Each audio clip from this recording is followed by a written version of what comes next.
truly is a valid question, and I've been asking this question all week long. Why do British Uber drivers deserve better benefits? Better benefits than American drivers, better benefits than Dutch drivers, better benefits than Brazilian drivers, for example, right? Here's the thing. And I think I've been preaching this from day one. You got to fight for those rights.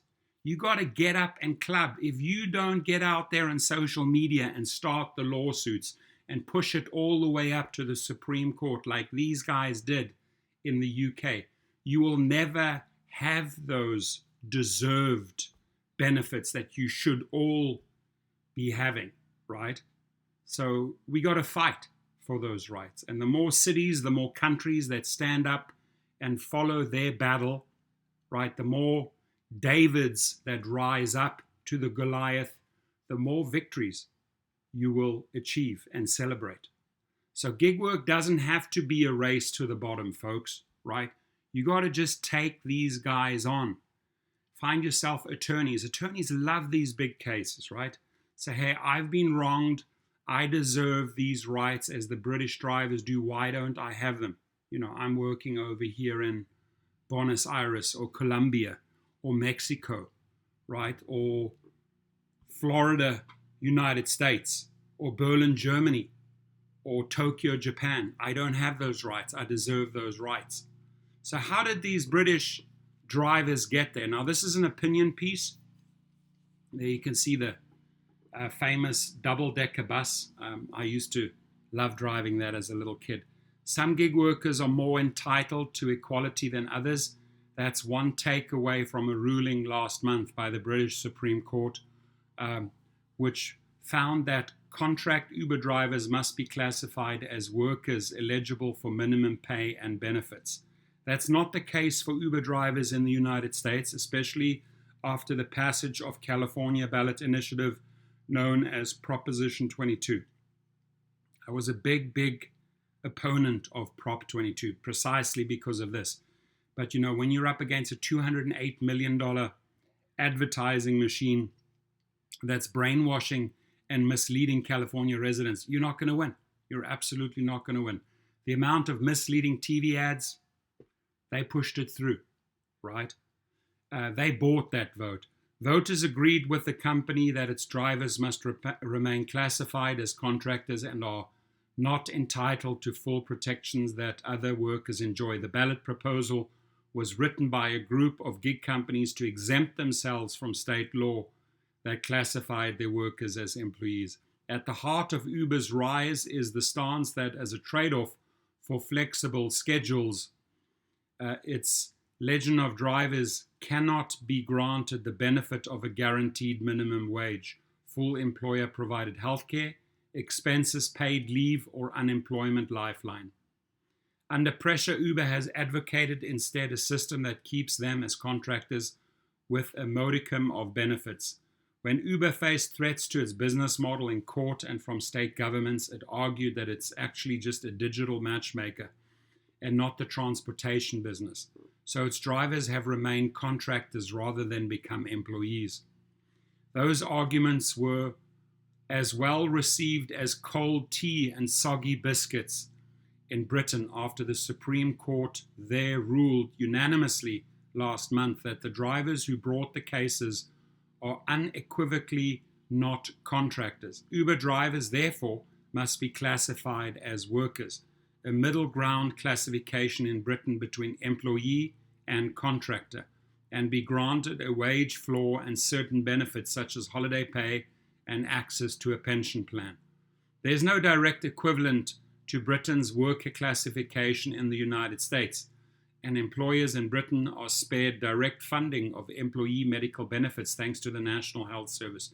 But Uber's switch marks a significant test. If Uber can sustain its business while granting drivers improved guaranteed benefits and a financial safety net, then surely that model can be replicated elsewhere. Spain, for instance, passed legislation this month that would require food delivery app companies to treat their drivers as employees. Uber said it would now grant more than 70,000 of its British drivers worker status, Dara Khosrowshahi, Uber chief's executive, said the ride-hailing company had decided to turn the page. You didn't decide to turn the page, Dara. Don't talk BS here, right? You were forced to turn the page because they beat you in court after 5 years. So don't pretend that you finally decided to turn the page on worker benefits. How nice for drivers overseas. Maintaining workers' classification as contractors is advantageous to gig economy companies, which otherwise face higher labor costs and operate even deeper in the red. Companies like Uber and Lyft and Instacart have bent over backward to preserve their business models, arguing that granting laborers the dignity of predictable wages and benefits would threaten the flexibility of work. But the British court found that Uber asserts profound control over its drivers, which includes setting fares, dictating which routes drivers should take, and punishing them for low ride acceptance and high cancellation rates. Punishment includes blocking access to the app without recourse. Don't we know that well? You don't have to choose between employee rights and flexible work schedules, said William Gould, a Stanford University law professor and former chairman of the National Labor Relations Board. What happened in the UK is an opportunity to address this at the federal level, and he's right. Following the passage of Prop 22 in California, lawmakers in at least a handful of states from Utah to Massachusetts are mulling new regulatory frameworks for gig workers that could lead to a patchwork of rules and worker rights that will be difficult to disentangle without federal legislation. Uber wants laws similar to Prop 22 in Canada and across Europe, and it has been lobbying multiple state houses and labor unions for look-alike legislation. Already the impact of Prop 22 is being felt. The law provides minimal health benefits to a subset of workers and wage guarantees only for the times when they are fetching or driving passengers or food. The grocer Albertson said it was replacing hundreds of employed delivery workers with less expensive DoorDash drivers. When the pandemic settled in, many drivers realized they had no safety net as rides slowed to a trickle, and they were made to appeal to the federal or state government for unemployment benefit funds that gig companies don't pay into. By one estimate, Uber and Lyft saved more than $400 million in California alone over a 5-year period by eschewing the payments.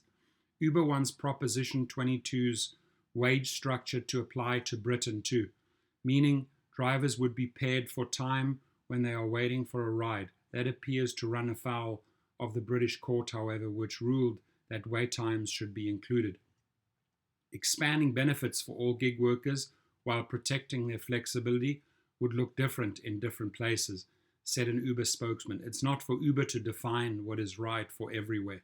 Gig workers may have an ally in President Biden, who has indicated he is sympathetic to the laborers. Along with Vice President Kamala Harris, he urged Californians to reject Prop 22. Transportation Secretary Pete Buttigieg attended a wage rally outside Uber headquarters as a presidential candidate in 2019, and as Boston Mayor Biden Labor Secretary nominee Marty Walsh bemoaned his lack of regulatory authority over Uber and Lyft. Gig companies have drawn billions in venture capital funding to help underwrite a system that is a race to the bottom for labor protections, but it doesn't have to be that way. While millions of Americans work from home amid shelter-in-place orders, drivers proved themselves essential by delivering prepared meals, groceries, and other goods. They deserve the opportunity to make financial headway. Now, I'm just going to give you a piece of advice. Whatever country you're in, whatever city you're in, band together with a bunch of brothers and sisters in the industry, find some attorneys, and start fighting for this, folks. Start the movement. Fight for these benefits. Don't expect them to come to you. They won't. In England, in Britain, these guys had to take the battle to Uber, and they won. And you can do it too. Have a great day.